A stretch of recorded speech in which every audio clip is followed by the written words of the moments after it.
Well, hello everybody and welcome to Last Week in Collapse. Oh my gosh. It's been a while since I've done this particular show. And Last Week in Collapse it's a heavy show to do. I'm going to tell you that. It is packed with so much, and when you do it as a show and you don't just read it as the newsletter, you get it and you look through and you can put it down and walk away. Holy shit.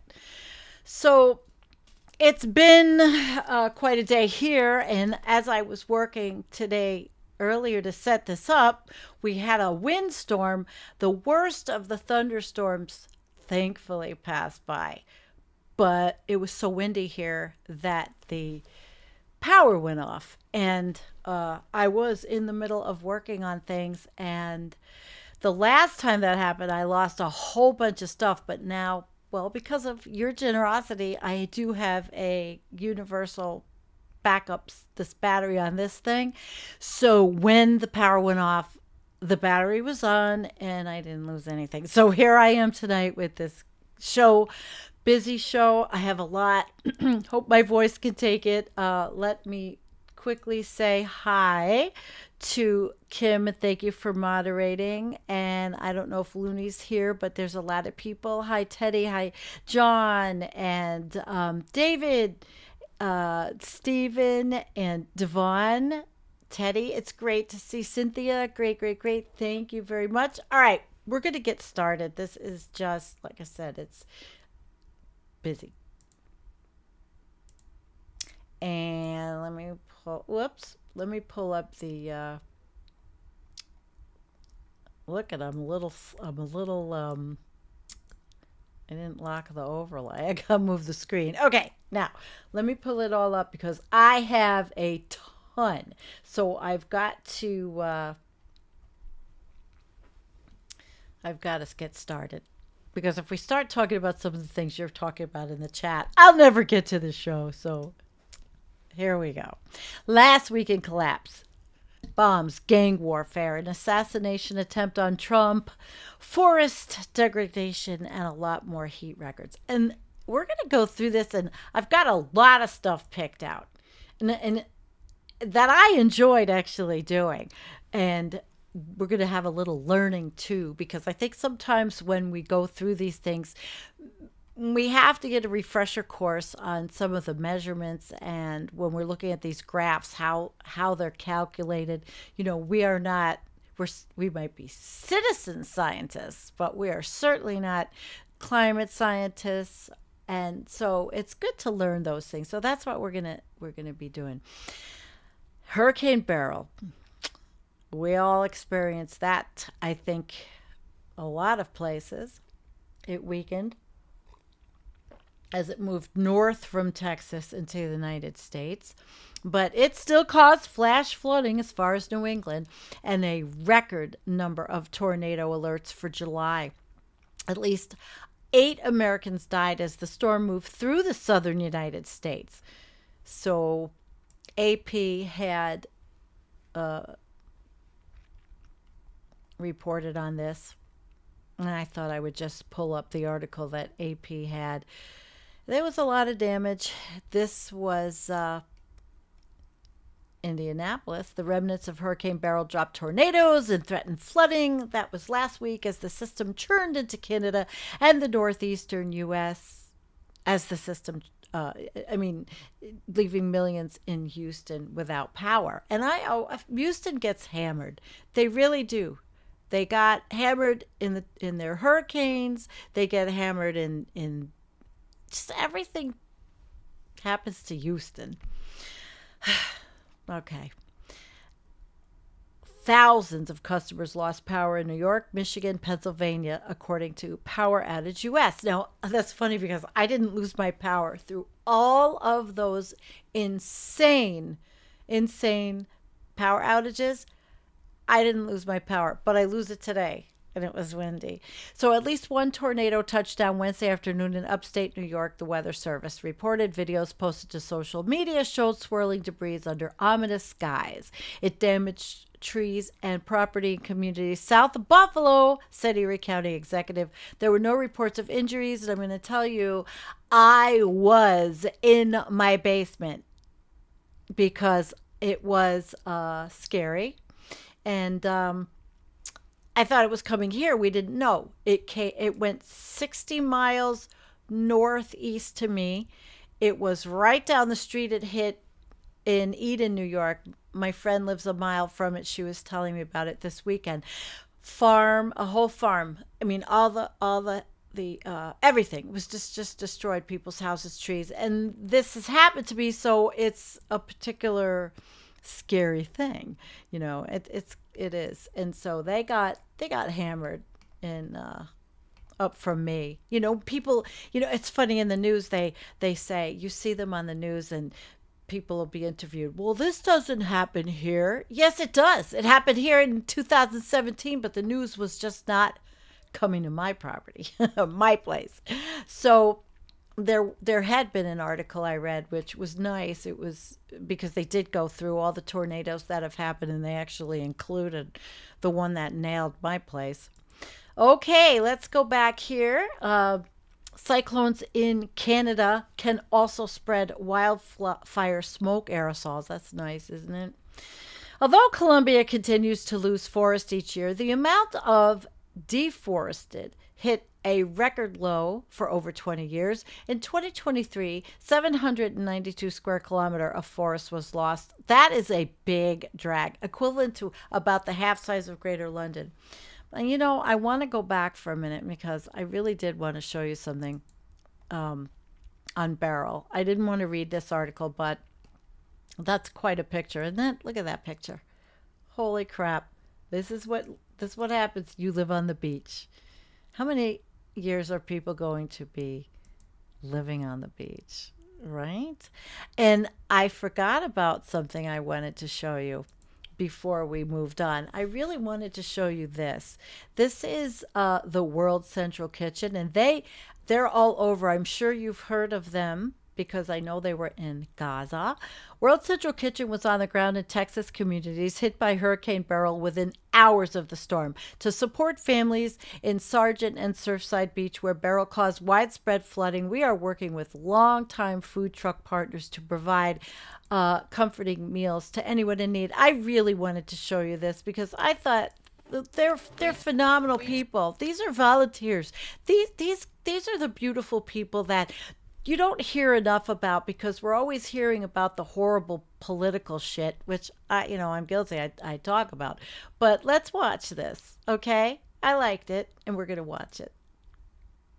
Took the eye of Hurricane Beryl just this week. We've had a lot of devastation. We have a lot of seniors who live in the community. We have a high population of retirees.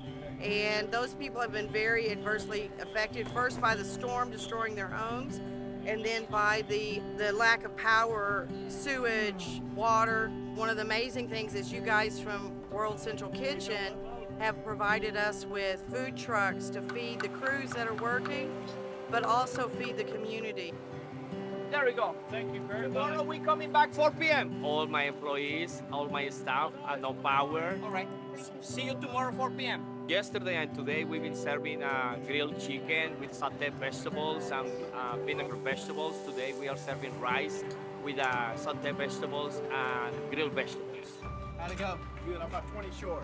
You want to use some more? Yeah. Yeah, we got it. We're serving our most popular item on our menu, which is our soy garlic chicken wings over rice and with a side of ranch. Whenever there's a disaster, people are always going to be hungry, and that's still kind of the last thing that you want to worry about when you have to worry about power, electricity, and everything else. Well, you got some grandkids. They probably need extra food. I gave you extra. The response model we're using here in Texas is one that we use pretty often at the beginning of any activation, and that is to use our current partners, our restaurant partners, or even food truck partners. They know who we are, they know how to serve the people, so we can get out there and get the meals as quickly as possible. We'll be out here tomorrow as well, okay? All right, sir. Thank you so much. Today's meal we have a fried rice with some sauteed veggies and braised pork. We have been mobilizing our staff to feed areas that are in need without power, without water. just kind of helping out communities in areas that don't have a hot meal. And in moments of need, a hot meal can brighten your day.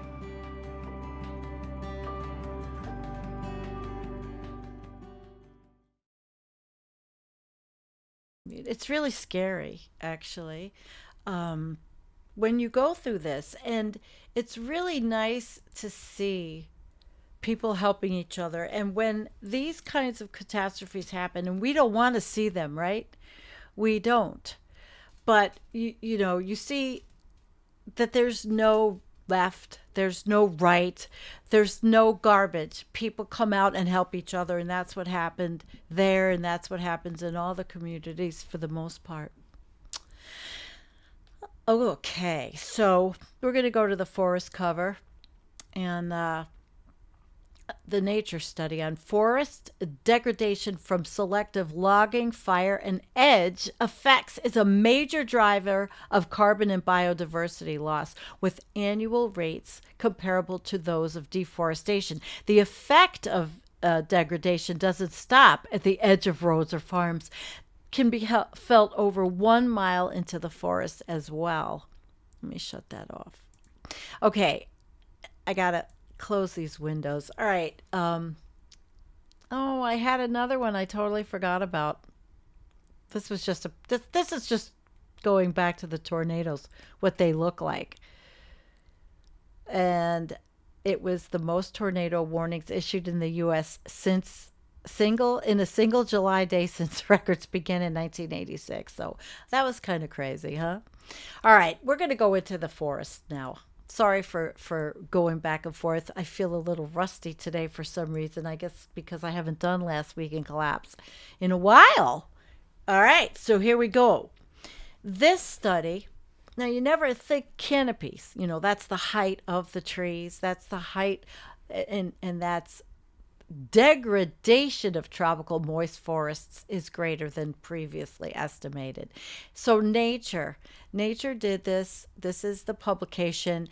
Human degradation of tropical moist forests is greater than previously estimated. So let's just go through this a little bit. And this talks about this being from selective logging, it's not stopping. Fire and edge effects is a major driver. So now we have degradation and we have deforestation. So it's the forests of our world. It's a double whammy, along with maybe pesticides and encroaching. Well, that's deforestation, building things. But it's very interesting. Degraded forests with more than 50% canopy loss are significantly more vulnerable to subsequent deforestation. So collectively, their findings call for greater efforts to prevent degradation and protect already degraded forests to meet the conservation pledges made at the United Nations Climate Change and Biodiversity Conferences. You think it's going to happen? So they go in and their research, they use something, global ecosystem dynamics investigation. But I didn't go through all of this one because I want to move on to the next one that they're going to talk about, which I thought was also really interesting. And oh yeah, let me see if this is it. Yeah, here it is. Okay. Run for the hills. A study in geophysical research letters concluded that high elevation regions will be much more likely to preserve and even increase their biodiversity than lower lying regions. So those of you that already live high up there, you're doing better than others. Okay, so this study used Shannon's Diversity Index to evaluate biodiversity over the past 70 years and predicts high elevation zones will also become refuge for displaced species. So I wanted to look at geophysical research letters, and we're going to go into the first abstract because I'm going to show you what these things are. Then you can understand. Climate change represents a profound threat to diversity and stability of global climate zones. However, the complex interplay between climate change and elevation in shaping climate heterogeneity is not yet fully understood. Here we combine Shannon's Diversity Index with the Köppen-Geiger climate classification to explore the attitudinal distributions of global climate heterogeneity and their responses to climate change. The study reveals a distinctive pattern. Now, let's look at what these things are. First of all, what the heck is a diversity index? So what this is, it's a mathematical measure of species diversity in a community. So this is real. This is how they figure out where's the wildlife, where's all the different living things. Diversity indices provide more information about community composition than simply species richness, i.e., the number of species present. They also take the relative abundances of different species into account. So, how do we measure diversity in this instant?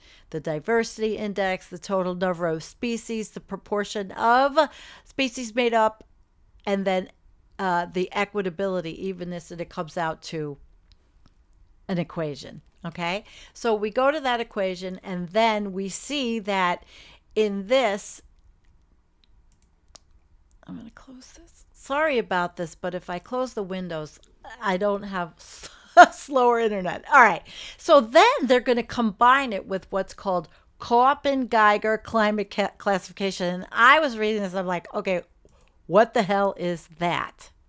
Where is that? Oh, here it is. Okay, see here. So we're going to get... Okay, so we're going from this one to this one. Now this, the Köppen climate classification, is one of the most widely used classification systems. It was first published by German-Russian climatologist Vladimir Köppen in 1884.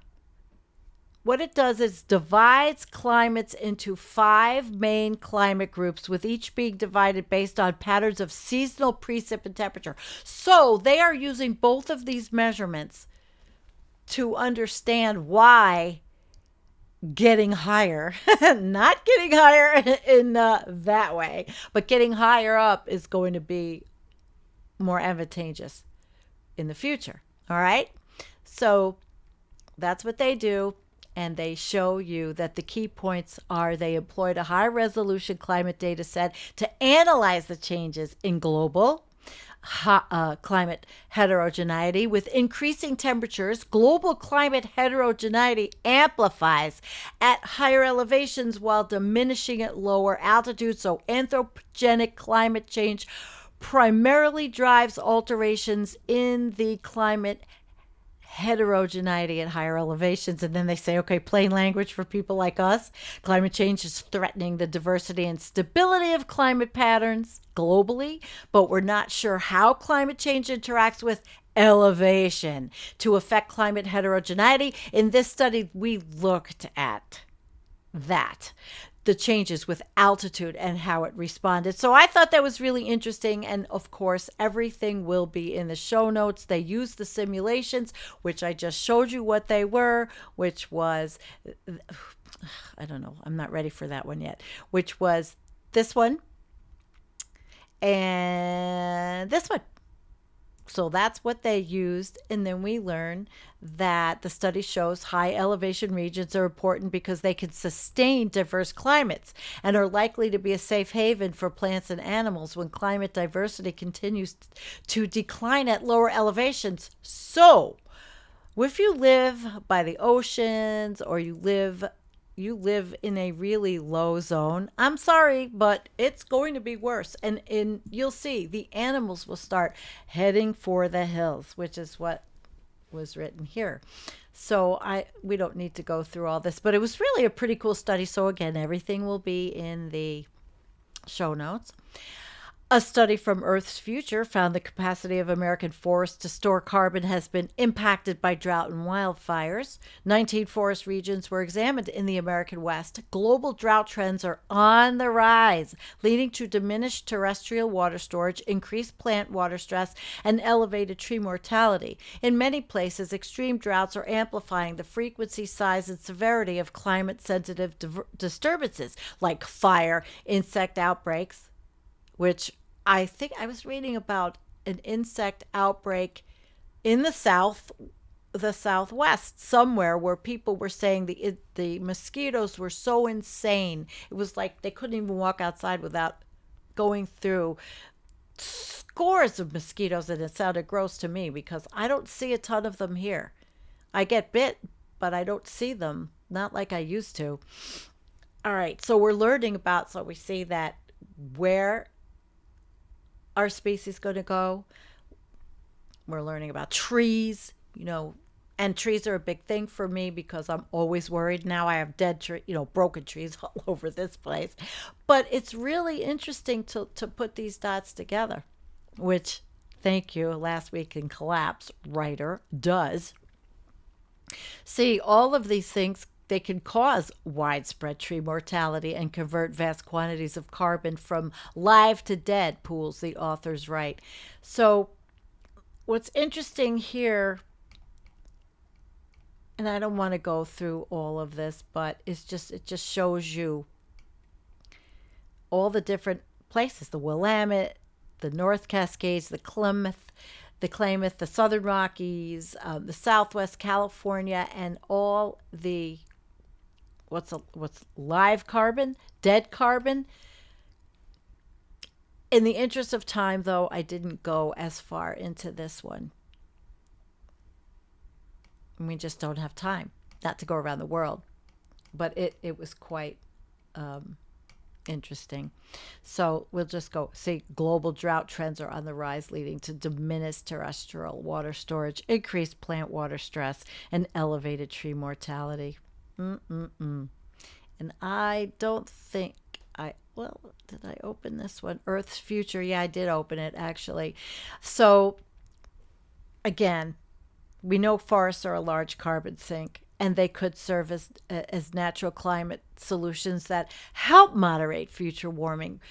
Thus, establishing carbon baselines is essential for tracking climate mitigation targets. Western U.S. forests are a natural climate solution hotspots, but are profoundly threatened by drought and altered disturbance. That's pretty awful, right? So the key points in this study, particularly that came out, were live carbon has declined across much of the United States, the western United States forest, because of drought and fire, resulting in an increase in dead carbon. In the Pacific Northwest, harvests led to reduced carbon, but recovery from past harvests likely caused carbon to increase since 2005. Carbon. Bleh. Our results provide a baseline from which to evaluate further changes and inform management strategies, which a lot of this research is for emergency managers, for fire people that take care of manage fires, and that's something I want to look into. Is fire, and I met somebody this weekend that works in fire mitigation, preventative fire mitigation, and not just outside, but in all kinds of industry. It was a pretty interesting job. So I think that's something we're going to go into a little bit. But this study highlights the vulnerability of the western U.S. forests to climate-related and human threats to carbon, providing crucial insights for effective climate change mitigation strategies. Understanding these dynamics is essential for scientists, policymakers, and educators working towards sustainable forest management and climate solutions in the region. And I will say I am all for everything that can be done for forests, forest management, helping stop all of this if it's possible. I don't want to say, oh, it's hopium, because these are really important things. Anything that mitigates and helps biodiversity and wildlife is always worthwhile. Always. So, flash droughts are becoming increasingly common in South Asia, particularly in the crop season. The reason? Meteorological forcing, which is basically a process in which air rises, preventing the transportation of moist air to the region. One lead researcher claims flash droughts will expand and worsen in the future, requiring adaptation measures for the water, agriculture, and energy sectors. Oof. Scientists published a 52-page white paper through the University of Chicago to debate the pros and cons and potentials for geoengineering to be employed to protect or prolong the life of glaciers. And this is what they wrote. It is a glaciological research. It should be expanded to include the science of ice sheet preservation to determine if engineered interventions applied to critical ice sheet regions may reduce sea level rise, and that could be mirrors. That could be a myriad of things, not just flying an airplane and spraying a bunch of shit. So their two large ice sheets in Antarctica and Greenland are currently deteriorating and will continue to deteriorate even under the most optimistic greenhouse gas emissions scenarios. They are a major contributor to sea level rise and subsequent damage to natural and human systems. We cannot stop sea level rise, but we may be able to slow it while humanity does the necessary shift away from carbon-based energy systems. You may think that is just pie in the sky. People are going to examine, look at, research, study, read, review, meet, talk. They're going to do whatever they can. That is how scientists are. They're going to do it. And they're looking at, well, what natural processes might limit ice sheet deterioration? Are there human interventions that could enhance these natural processes, thereby slowing sea level rise? And what is our window of opportunity for implementing? So it's if you're interested in this paper, everything is actually in the links on last week in Collapse. And this came out. So we've really covered, we've already went from trees to the Arctic. Wow. Okay. I'm going to close it again. Forgive me. I need to close them. Okay. So that's the white paper. And even the most optimistic reductions of future greenhouse gas emission in the absence of either carbon dioxide removal or solar geoengineering used at sufficient scale to slightly reduce radiative forcing will not prevent ice sheet melt and attendant sea level rise. That's pretty heavy duty. That's stated. It's like, we're going to do everything we can, but tough shit. After briefly dipping below record global sea surface temperatures, Earth broke the record again for July. The Solomon Islands set a new July minimum temperature, 81.5, 27.5 C. And several locations in California also set all-time highs. But Death Valley did not break the all-time hottest temperature as predicted. Well, that's one good thing, right? Earth has exceeded the 1.5 C warming for 12 months in a row. And, wow. Yep. Stark warning as global temperatures hit record levels for the 13th month. 12 straight months that the world has been more than 1.5 degrees Celsius hotter than pre-industrial levels. It's getting hot, guys. It's getting hot. But we'll get hot together. All right. Global temperatures were at a record high levels in June for the 13th consecutive month. According to data by the European Climate Service Copernicus, which is really great, actually, which is raising the alarm over a warming climate. What isn't? Everything is raising the alarm, except, of course, at the Republican National Convention. June also marked the 12th straight month that the world was more than 1.5 degrees Celsius, 2.7 degrees Fahrenheit warmer than pre-industrial era, Copernicus said in an announcement on Monday.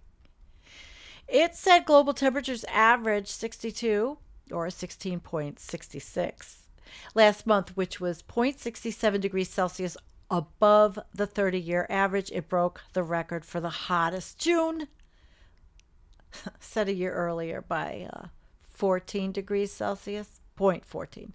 So it was the third hottest month recorded by Copernicus since 1940, only behind last July and August, late August. It is more than a statistical oddity, and it highlights a continuing shift in our climate, Copernicus director Carlo Buontempo said in a statement.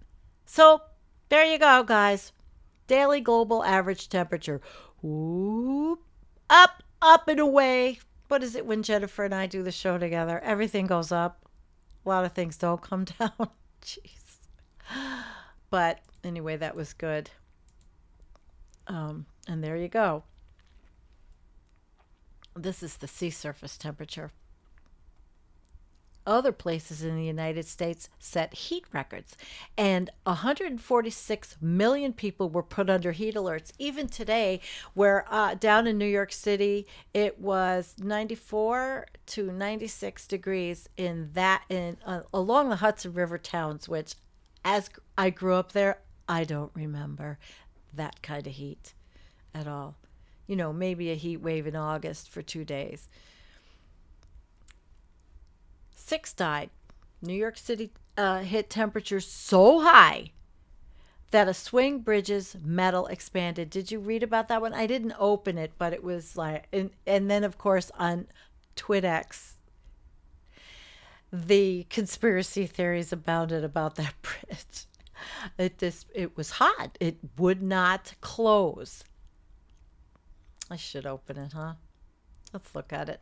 It was so hot that the New York City bridge literally stopped working. The bridge between the Manhattan and Bronx was closed as crews tried to cool down the bridge's expanding steel. I shit you not.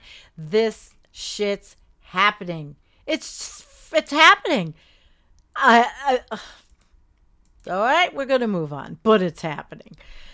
Okay. So, a city in Oman set a new July record, as did the Azores, and temperatures are reaching such severities in Japan that the government has added a new level of heat stroke warning. That is pretty sad. Meanwhile, in La Plata in Argentina, tied its all-time low temperature down there. And Southern Africa felt a few new cold records this fall. And a heat wave struck Eastern Europe and the Balkans, so it's all over. It's just not the United States. It's all over. Hundreds of thousands of illegal miners in Zimbabwe, alongside seasonal droughts and floods, are impacting the water quality, biodiversity, and forest cover in the country. Desperate for a tiny bit of gold, these miners have compounded the stresses for subsistence farmers. So, next time you think about buying a piece of jewelry, which I haven't done in at least 10 years, don't. It's because the mining is ruining biodiversity in all these different places where they mine for our jewelry. Desperate for a tiny bit of gold. Tiny bit, tiny little bit, just to live. So in Myanmar, 31,000 people were evacuated to avoid flooding. So far this year, over 35,000 square kilometers of Russia has been burned by wildfires, equivalent to a little more than Taiwan. That's a lot of page. Now, a 60-page white paper examined the impacts of wildfires on Earth and civilization. According to a bunch of scientists attending a conference last year, overall Earth territory burned is down from 2001, although fire intensity and fire risk has risen. So I don't know if, this was the Myanmar, 31,000 people. were evacuated from monsoons there, which are, different than the monsoons, normal monsoons that they're used to. Jeez. Oh my gosh, nothing's the same. So this is the um, this is the research igniting progress, outcomes from the Flare workshop, and 3 challenges for the future of transdisciplinary fire science. And it's just so funny that this was covered, and I met somebody that is in that field that I really want to talk to more. I think it's really fascinating because we've seen the fires. I mean, there were just recently fires again in Greece. So fire substantially influences and modulates the global carbon cycle through numerous processes, interactions, and feedbacks. And I'm not going to go through the whole thing, but they have fire science learning, and they had a working group, and they had all kinds of interesting people that went to this thing. So they have a white paper, and you too can get it if you want it. Okay, so what I want to go to is, the magnitude and frequency of extreme fire events have been increasing rapidly, particularly in extra tropical and polar regions, which we see. Increasing fire weather potential is expected to impact environments where ample fuel loads are present and where fuel dryness is the dominant control on fire. Prime examples of sensitivity to climate include the temperate and boreal forests, such as those in boreal Canada and western North America, Siberia, and Southeast Asia, Australia, which over the years, how many of our shows that Jennifer and I did were about these topics, fires, especially in Siberia and boreal Canada. We covered the Australian fires. Holy crap, they were the worst. There is a consensus in the community that humanity will see more and larger impacts in coming years. You think? Yeah. Excerpts. So again, I'm not going to go through this because we really don't have enough time. I would be doing an 3-hour show. We can just look really quickly at the different ones that they went through: Rhodes, Amazon, Arctic, Western USA, Lahaina, Pantanal, Australia, Black Summer, and Canada. And they have many reasons why the fires were extreme. Rough fire extent, impact, climate driven. Those are the colors for the mapping out for this particular paper. So expect more on that. I would really like to find somebody to come on the show who is a fire expert now that I went down that rabbit hole. All right, 2 people. 2 died in Turkish flooding. Uttarakhand, India, set a new heat and flooding record for the last 2 months. 5+ people died from flooding in South Korea, with several thousand evacuated. Part of that country felt its worst flooding in 200 years. Wildfires popped up in Greece. 11 dead and many more missing after a landslide in Indonesia. At least 14 Nepalese were killed by flash floods, while a national park in Assam was flooded, killing 6 rare rhinos, among other creatures. That's a really sad story, and if I go there, I might get a tear. 6 rare rhinos that were held in captivity because there's none left. On Wednesday in Uttar Pradesh, 38 people were killed by lightning strikes. Mumbai recorded 30 centimeters of rain in 6 hours. Holy shit. All right, well, let's segue to plastic. Definitely. Let me see what I might have. Okay, here we are. A study identified at least 4 colossal PFAS hotspots across the continental United States, concentrated around urban areas dependent on groundwater. You don't say. The study also claims that 95% of Americans are exposed to PFAS. usually through drinking water. Another study looking at Wisconsin lake foam found very high levels of PFAS, even when the concentration in the water wasn't high. And here's the study: Peril in the Pipeline, unraveling the threads of PFAS contamination in U.S. drinking water systems. So get ready, guys, because it's going to happen. We're going to be introduced to all of this shit and learn so much more about all of these polyfluoroalkyl substances. They cause health problems, cancer, hyperlipidemia, thyroid disease, immunodeficiency, ulcerative colitis, chronic kidney disease, coronary artery disease, hypertension, and reduced fertility. 95% of U.S. adolescents and adults are exposed to PFAS primarily through drinking water. Isn't that nice? So, industrial civilization, our lives, and all of these amazing things introduced to us to have a nice, cushy little life are just killing us in most horrific ways. So they find that's where they test the water systems like they test for COVID. That's how they know. They test wastewater treatment plants for COVID, but they also test water systems, and because this is like going in, what's going in and then what's coming out. So it's pretty heavy, I say, wouldn't you?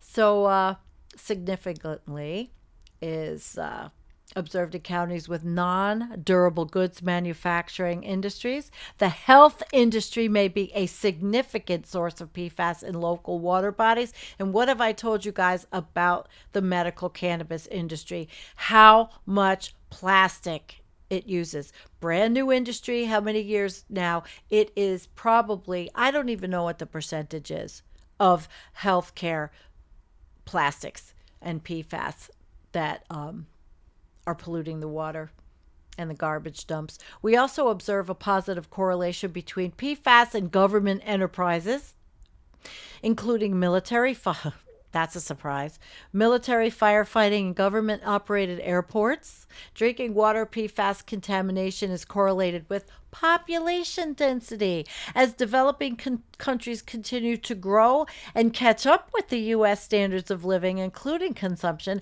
an increase in drinking water PFAS contamination can be expected. Can I drink to that? A shot of vitamin water, yeah. So look at the red.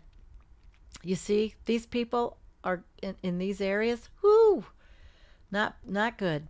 Not good. So you can read more about that. All right. As we move on, covering so much territory. Here we go.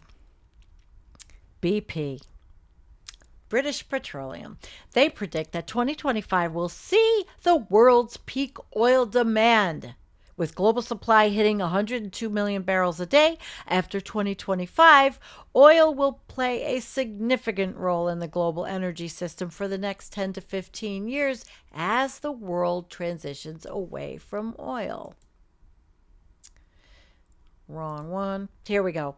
So they say that, and Outlook says use of wind and solar power will surge, but forecasts for gas point to slowing in the energy transition. So peak oil, big topic. Peak Oil Group on Facebook. There are numerous live streams. That's what Ivor Lofring, that was my guest. He is an expert in peak oil. Simon Michaud. Many people, even on, oh my God, the top of my head, I don't have the name of the channel. BP has predicted the world's demand for oil will peak next year, bringing an end to rising global carbon emissions. Okay, well, guys, I think this is going to get the Environmental Coffeehouse Flush of the Day. Bringing an end to rising global emissions by the mid-2020s. All right. There we go.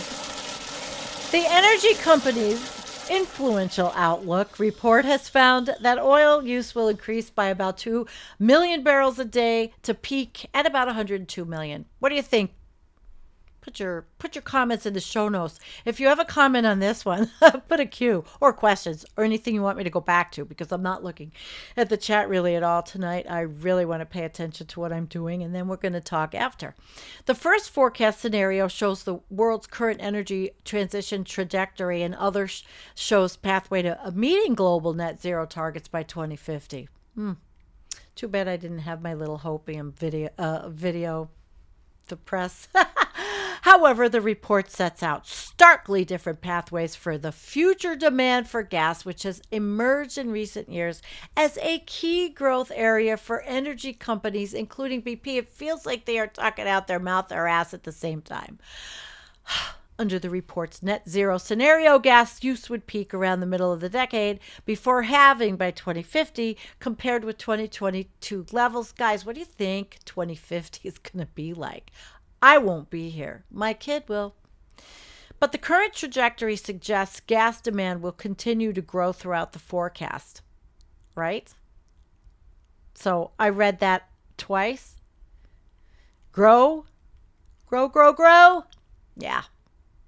All right. So anyway, the company attracted anger from environmental campaigners after watering down a pledge to cut oil and gas production by 40% by 2030 compared with 2019 levels, to a 25% decline after Russia's invasion of Ukraine ignited a surge.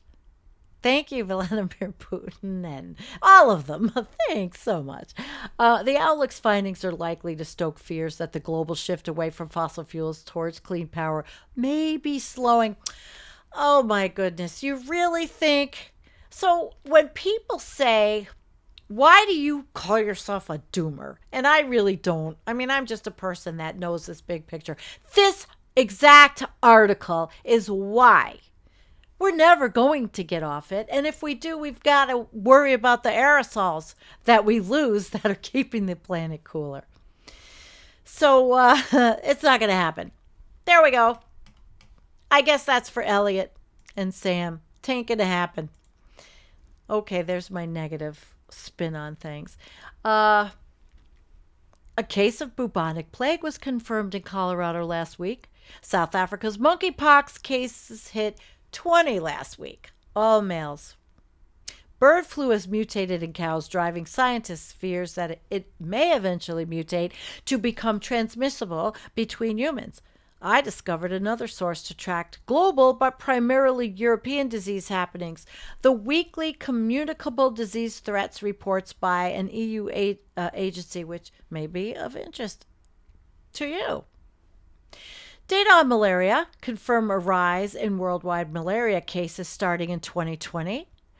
Kenya is planning to release genetically modified mosquitoes to fight malaria by crippling the babies of females. In Malaysia, a different strain of malaria, Plasmodium knowlesi, nicknamed monkey malaria, has spread from sporadic cases among macaws and is threatening to spread among more humans. Scientists identified this strain of malaria almost 100 years ago and say it has not become endemic to humans yet. Another year of drought in Brazil might cripple the country's electrical production by preventing fuel supplies from transitioning its rivers to upstream settlements. Pollution in the Thames River is said to pose a critical risk to the state. Wow. So, look out, you in the UK. Central banks again are warning of unsustainable sovereign debt levels. Many governments are spending huge portions of their budgets on debt servicing, and neither the rich nor poor countries are spared. So, this is in foreign affairs. Debt is dragging down the developing world. How to end the current crisis and avoid the next one. So here's the how-to. Okay, let's fix the economic crisis in all of the developing countries. It's tough. I wanted to go to, all right. Consider Ethiopia. In the 1980s, it was one of the world's poorest countries and it experienced a devastating famine. Yet it went on to become one of the biggest success stories in global health and development. Foreign and domestic investments in health and agriculture systems significantly reduced child malnutrition. Between 2000 and 2019, deaths from infectious diseases halved. The mortality rate for children under 5 years old fell by 2/3, and the maternal mortality rate fell by 3/4. Access to sanitation and clean water improved dramatically from 2004 to 2019. Ethiopia's per capita gross domestic product rose by nearly 200%, and its economy grew roughly 10% a year, but now they have to pay for all that. Over the last few years, much of the progress has been lost. They've had overlapping crises, outbreaks of COVID, other diseases, the war in Tigray, hundreds of thousands of civilians were killed, and natural disasters, including droughts, floods, and billions of locusts. Ethiopia is the heartbreak. It's a heartbreak country. With tax revenue faltering and international aid for basic health and development dropping to the lowest point in nearly a decade, the Ethiopian government hasn't had the money to both respond to the shocks and serve the needs of its more than 120 billion people. So that's debt service. That's exactly what this article was talking about. You don't think about this stuff. Not very often. Agricultural issues in India may bump tea prices up by 20%. So if you get your tea now. Most U.S. states have high or very high levels of COVID in their wastewater now. Experts say LB1 and flirt strains are more immunoevasive and infectious. Now, researchers say gastrointestinal problems may be an overlooked but telltale sign of a COVID infection. Okay. This is from the New York Times, which, okay, everybody loves to hate the New York Times, but this is what happened to me. When I had COVID last October, I called it full body COVID, but I was sick with the gastrointestinal stuff. I never got a sore throat and I never got a chest cold. I got a head cold afterwards, but I was so sick. And it was people associating it with respiratory issues. But like me, I never got a sore throat, coughing, or I got the body aches. But that's normal. But it's like throwing a bomb in your body, said Dr. Ken Caldwell, a professor of medicine at University of Pennsylvania, who studies how COVID affects the gut. You're going to feel that in multiple different organs, not just the lungs. And in some people, gastrointestinal symptoms hit during the first few days of an infection before they develop a fever and cough. That was my thing. But many people only experience the stomach systems, never think of it as COVID. Diarrhea is a common COVID-related gastrointestinal symptom. People can lose their appetite and experience nausea, abdominal pain, and vomiting. It doesn't look the same every time you get infected, and I only got infected once, and I hope it's only once. You might have cold and flu symptoms during one bout of the virus and gastrointestinal symptoms the next time, but it was bad. Hydration's important, blah, blah, blah. And so I just wanted to go through that pretty quickly because it is a big deal. It is a big deal. COVID, the fall's going to come. More people are going to get it, although I think it is happening everywhere, if you go certain places. Most U.S. states have high or very high levels of COVID in their wastewater. Oh, I read that. Okay, so a study claims that getting the COVID vaccine may reduce a child's risk of developing symptomatic asthma. Another study claims that pregnant women are more likely to develop long COVID, a roughly 10% chance than others, while another study claims that long COVID sufferers are 3 times more likely to give up on working or otherwise be forced out of the workforce. If you want to learn more or read more about COVID, Jessica Wildfire Jennifer and I used to share her. She covers COVID and in depth, both politically and scientifically. And here we go. An assassination attempt on him. Former President Donald Trump left him with a bloody ear. And this has a stronger chance to win in November. I don't know. Everything that's going around. And his vice president is J.D. Vance. Let me tell you, this is how I feel about that whole fucking thing. Uh-huh.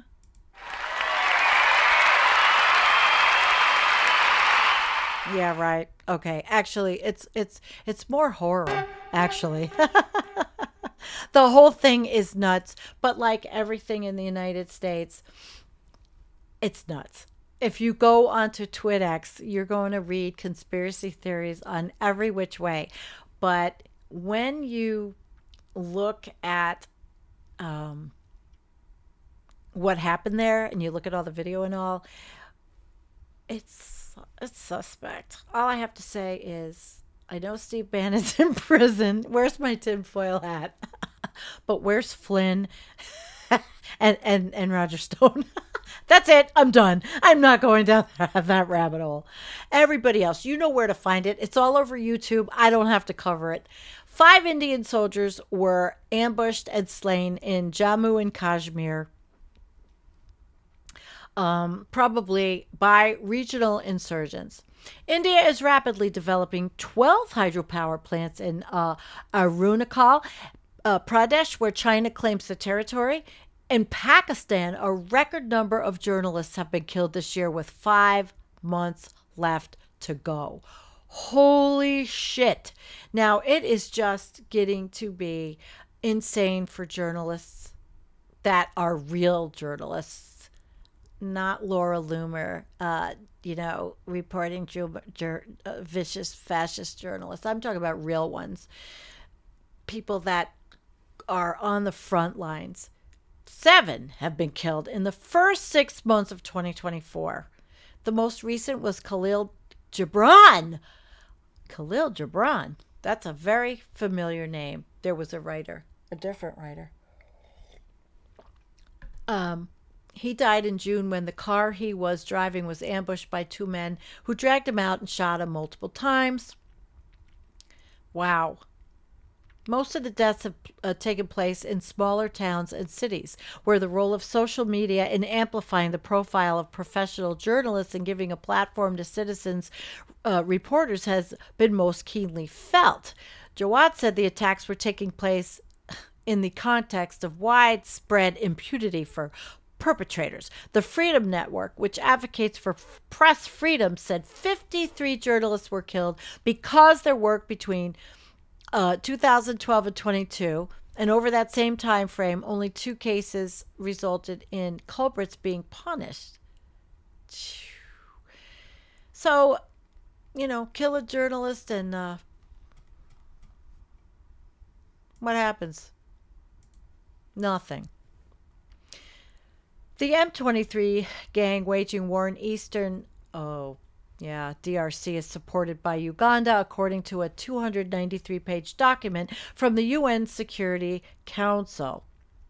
249 pages of the report are annexes. The report also claims that Rwanda wields de facto control over M23, which may trigger an official war. The rapidly escalating M23 crisis carried the risk of triggering a wider regional conflict. And I've gone over this before on this show because the writer of this, it's all around the world. The rapidly escalating crisis could have a wider effect. These military operations in Rutushu, Masisi, and Nyiragongo territories extended beyond mere support for M23 operations and direct and decisive involvement. By March 2024, Pati Nord accounted for nearly 1.7 million internally displaced persons. An additional 500,000 internally displaced persons spilled over into neighboring South Kivu I'm not pronouncing this right. Kuv. All armed actors recruited and used children in hostilities on an unprecedented scale. Children trained at Takanzu or Tanzu confirmed the presence of children from 10 to 12 years old in training camps. Most armed actors active in the Petit Nord benefit from illegal logging and or taxation of transport or the transport of wooden planks in the area that they control. Exacerbated tensions between Burundi and Rwanda led both countries to resume their contacts and collaboration with foreign armed groups based in South Kivu. Intelligence sources and individuals close to M23 also confirmed the presence of Ugandan military intelligence officers in Bunagana since at least late 2023 to coordinate with M23 leaders, provide logistics, and transport these leaders to controlled areas. They continue to recruit aboard, including in refugee camps in Rwanda and Uganda, primarily targeting Congolese refugees. Those are selections from the UN report, which is available if you, and this is where they are. We'll look at this picture just a little bit bigger if it comes in. This is from Google Earth. M23. This is their area. My God. Using children. It's just a wonderful world. Kenya's president is still struggling to contain deadly protests, and now he has sacked more of his cabinet members. Canada, the U.S., and Finland made an ice pact to greatly increase the number of icebreaker ships produced and used by the three states. A school collapsed in Nigeria, killing at least 22. Serbian soldiers marched in 2 parades in Bosnia, inflaming local tensions. Finland passed a law empowering authorities to push back migrants sent by Russia, though critics think it will be overturned, and I thought it was really interesting. The parliament, it was 167 to 31, and what it is, once enacted, okay, they could refuse to accept asylum applications under certain circumstances in Finland. They viewed the bill as necessary in order to tackle any potential use of hybrid influencing by Russia, such as the funneling of large groups of migrants to Finnish checkpoints on the eastern land border. They see it in the interest of Finland's national security. Simon Michaud lives in Finland. So they saw from the end of last year that Russia was using migrants as a tool for hybrid influencing against our security and against our borders. We determinedly set out to find solutions, and today Parliament has approved the law with a clear majority. Once Donald Trump sees what Finland did, there goes the United States. We will do the same thing. Well, we're doing the same thing, but, different populations. Different reasons so far. In Sudan, 9 million people remained displaced, with 2 million plus having left the country. So where are they going? Certainly not Finland. Peace talks were held in Geneva to resolve the intractable conflict, but the structure is unlikely to build a durable peace, and one side skipped the first day of meetings. One photographer who recently fled Sudan shared the story of his escape and the conditions on the ground. South Korea is setting up Star Wars lasers to intercept potential North Korean missiles. Not nice. It is the first country to deploy such a weapon. France is facing political gridlock after the left made surprising gains in parliament, but President Macron doesn't want to work with the parties on the left or the right. Douchebag. Did I say that? The Paris Olympics begins in less than 2 weeks. Oh, that ought to be fun. Tanks have rolled into Gaza City again following another evacuation order. Israel claims it killed a senior Hamas commander based in Gaza City school. At another strike outside a school in Gaza, 29 displaced people were reported and killed. And in another strike, targeting a senior Hamas commander, 90 people were slain, according to the Hamas run health ministry.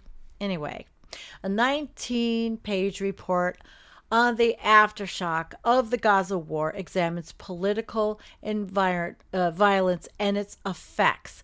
I've got a video for you guys, and this is a little bit long, but if you're hanging with me, it is extremely important, I think, to see this one and this organization. So hang on, and I'm going to set it up because I want you to see this.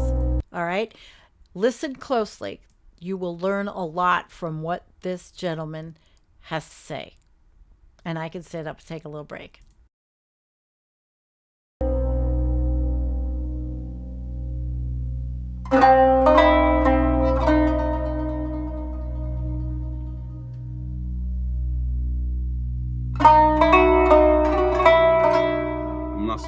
Palestine researcher, and I'm going to talk about the operation in Gaza with focusing on key trends since October 7. The Gaza war is one of the deadliest current conflicts, with more fatalities per duration than other conflicts in the world, such as the conflicts in Sudan and Ukraine. And so far, we have recorded more than 37,500 reported Palestinian fatalities. But due to the reporting limitations, this figure should include both civilians and fighters. Israel estimates that more than 15,000 of those who were killed are combatants. This visual shows the remote violence, which is airstrikes and shelling committed by the Israeli forces since October 7. This type of violence constituted about 80% of the entire political violence in Gaza Strip since October 7. And as you can see, the number of fatalities per day, the blue line, has decreased over time, despite the number of events per time still relatively high. One explanation is that the number of aerial or shelling events that targeted civilians and civilian infrastructure, as you can see in the dark orange area, have gradually decreased over time. Also, during the past 3 months, we have seen an increase in reported drone and helicopter attacks compared to the beginning of the war, in which Israel were heavily using fighter jets and big bombs. Next, please. This visual shows the Palestinian armed groups involved in Gaza war since October 7. So in addition to Hamas, which has been the de facto government since 2007, there are 9 other armed groups engaged in the current conflicts, with Hamas, of course, and the Palestinian Islamic Jihad have been the most influential actors in the battle against the IDF. And all these groups constitute different mainstreams of the Palestinian national movement. For example, Hamas, the Islamic Jihad, the Mujahideen brigades, and also Salah ad-Din brigades are Islamist group with Sunni ideology. Al-Aqsa Brigade also is affiliated with Fatah, which is a secular movement, but they don't have a direct relation with the official leadership of Fatah. Other groups such as the PFLP and DFLP are communist in ideology, and they are part of the Palestinian Liberation Organization. Next slide, please. This figure represents the political violence by the Gaza armed groups. The orange line represents the events of battle or exchange of fire with the IDF, while the blue line shows the trend of remote violence and explosions. You can see that the frequency of the battles and armed clashes peaked during the operation in Gaza City, and after the end of Khan Yunis operation in April 7, this trend has begun to decrease. Then it rose again with the start of Rafah operation. You can see also that the explosion and remote violence events, the blue line, showed a more consistent pattern compared to the battle events. But during the Rafah ground operation, the Palestinian groups see that they are favoring more remote violence tactics over the direct confrontation with the IDF, comparing to the previous ground operations in Gaza City and Khan Yunis. So in majority of the political violence events, the armed groups used unguided anti-tank missiles, sniping attacks, explosion traps, and mortars and short-range missiles. Next, please. For the current IDF operation in Rafah, this is an updated map that we have published in our initial briefing about the operation. Now, almost 8 weeks passed since the IDF began its operation in Rafah. And the Palestinian fatalities, for example, since the start of the operation is nearly 750 Palestinians, with Israeli forces stating that more than 500 gunmen were killed during the operation. And actually, this is the lowest number of the fatalities compared to the Gaza City and Khan Yunis invasion. Also, the Israeli forces have captured the entire Philadelphia corridor along the border with Egypt, including the Rafah crossing border, which is the only Palestinian crossing border. And this means that Hamas has lost actually a source of funding and an area of smuggling the weapons. We have also recorded property destruction events in areas marked with orange dots. Some of these destructions, of course, were tunnels and facilities belonging to Hamas and other armed groups, while the majority were also the destruction of civilians' building and structures, including the Rafah crossing border. Also, the Israeli forces actually achieved operational control over the entire eastern part of Rafah, including Yabna camp. And currently, there is an ongoing fight west of Rafah, especially in Tal Sultan, and in the center of Rafah, especially in Rafah refugee camp. The last thing about Rafah, actually, we have recorded at least 24 Israeli fatalities during the ground operation, and those fatalities were killed mainly in sniping, anti-tank missiles, and traps and explosion incidents. Next, please. For the future political violence trend after Rafah, and in case a ceasefire deal between Hamas and Israel hasn't reached, it seems that the violence in Gaza Strip will continue. So Israeli forces will likely continue their operation through low-intensity activities where the IDF could carry out pinpoint airstrikes and raid. If we look just at the Gaza City as an example, you can see here that the IDF has ended his ground operation or initial ground operation in Gaza City by early January, and says that they achieved operational control and defeated Hamas battalions in Gaza City. But since that time, the Israeli forces have been conducting daily airstrikes and regular also pinpoint raids.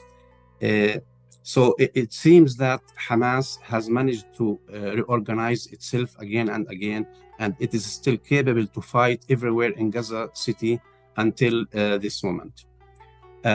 And finally, the Palestinian factions will likely keep focusing also on remote violence attacks, and especially firing mortars on Netzarim axis and Philadelphia corridor, in addition to the other guerrilla warfare tactics.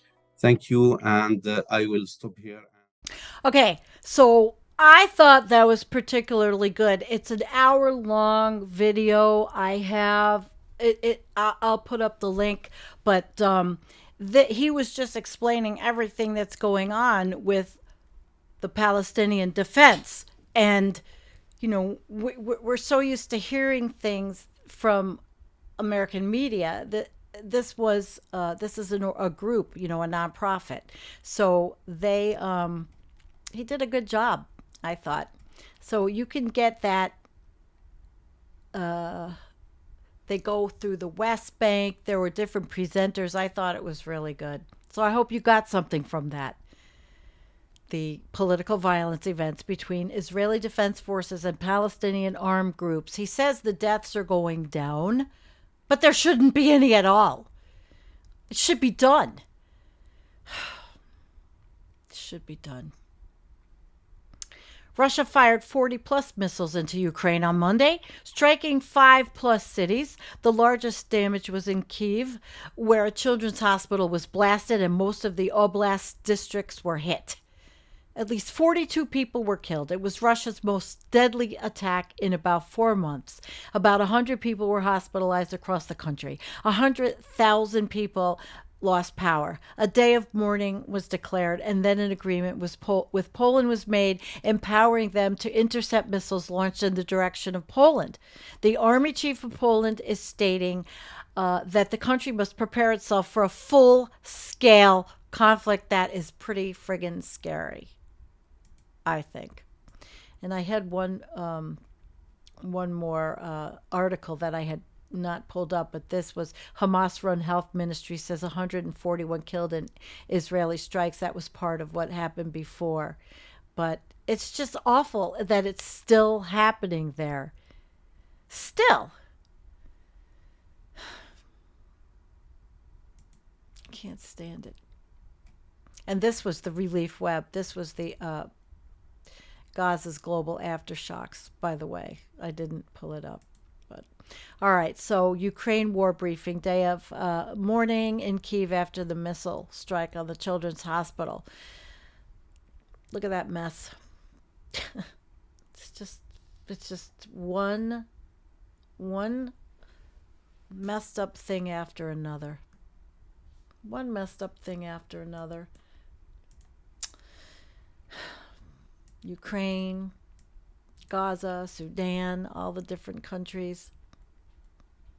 So basically, after the strikes, U.S. President Joe Biden promised new measures to boost Ukraine's air defenses.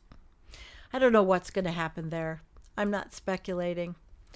But a Russian plot was foiled to assassinate the CEO of Rheinmetall, a major German arms corporation, perhaps leading to the announcement that long-range American missiles will be stationed in Germany in 2026. NATO claims that Ukraine is on an irreversible path to join the military alliance. Oh my! So that's this. This is last week in collapse. I covered a lot. I mean, we went through trees, plastics. Oh my gosh, that was quite a show. Lot going on, and like I said, the links will be in the show notes. And let's see what you guys are saying. First of all, let me thank the 2 people that gave super chats. Cynthia R, thank you. Love your work, Sandy. That was very generous. That was really generous. Thank you, Cynthia. Thank you. Holy crap. Dwayne. It's been too hot for my heirloom tomatoes this year. The flowers keep falling off the plants, but the potatoes did well. I also have kidney beans and pumpkins growing well. Okay, so we have to see, and thank you, that's very generous. With those of you that grow, I don't know how many people out there grow. I've been having issues with zucchini in my green stalk. The flowers keep falling off from the heavy rains and the wind, and the flowers are falling off, and they're like male flowers. So you're having problems with tomatoes. You can use sunshade. Do you have sunshade on there? I know it's still going to keep it hot, but the sun won't be blasting, and you can get a 50%. You can get different kinds. Of course, they're probably full of PFAS. Just like no matter what, you're going to grow food, but you're going to use the sunshade. Oh my. Okay, well, thank you so much. Anybody have any questions? Hi, Melanie. Yeah. She's right. Shade cloth and netting are going to be your best friend for your garden. And I've got some. I haven't used it yet, but I'm wondering, you know, how to do it with a green stalk, which is the vertical tower. So, you know, I don't, there's no way to, you just have to put it over and it could break some plants. So you got to have supports for those things, right? Hello, lightning rod. Huh? Okay, well, listen. Oh, your zucchini is good, but your bunnies got some of your beans. It's always something when you're gardening. It is like, you know, it's a full-time job. Where I live is a full-time job. I'm growing food and cats. Oh God. So anyway, I hope that you learned something. My green where are you? Wait a minute. Wait. Where's that? It's making I'm making somebody nauseous with my green screen. Okay, wait. I don't know. Let me see if I can do it. I think I can. I don't. I gotta pick out something. I'm gonna end the show anyway. But I'm laughing. You guys have just cracked me up. Totally cracked me up. With this. I gotta figure out how to do it now. There's a. Okay, hang on. Select the back, and I can do. Oh, I can make you dizzy with that. Is that less dizzy? Oh, I think that's funny. Okay, guys. Well, I'll start the goodbye music. And last week it collapsed all around the world, making it dizzy. Listen, if you can't laugh, what are you going to do? You're going to cry? Yeah, the merry-go-round from hell. That's gardening. That's definitely gardening. Hey, Channel Warhorse. How are ya, Channel Warhorse? Okay. What's this? Jute is the fiber that at times is used to make burlap, which is a piece of fabric. I have burlap down in my garden, actually, but I just have it. And it's too thin to keep the weeds from growing through it, but I don't give a shit. I lost the fight. Yeah, asteroids. Yep. All right, well, I hope you learned, and that's right, join the Discord. Yep, it is. It absolutely is. Yep.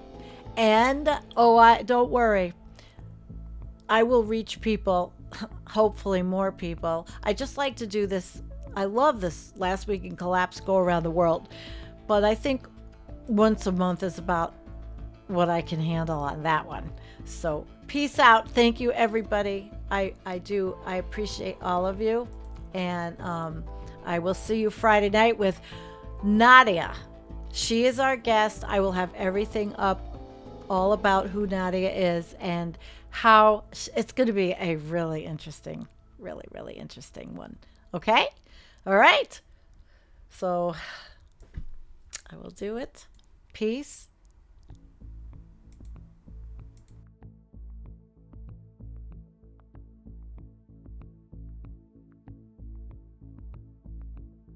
You want to be dizzy?